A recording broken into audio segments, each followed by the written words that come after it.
I wrote them. So I hope in the future we will be standing up against Pakistan.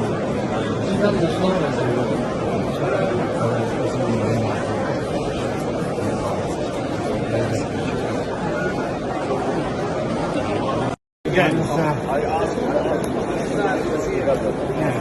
maybe we can sit now.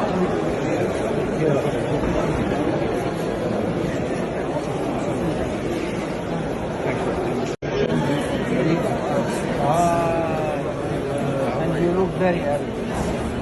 Very elegant. I knew you would love it.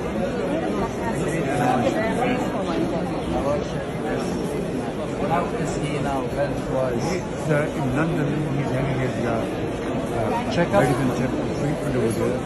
Because I recall in 2017 or 2016 I met him at the United Nations and he was coming out of a heart surgery, heart condition.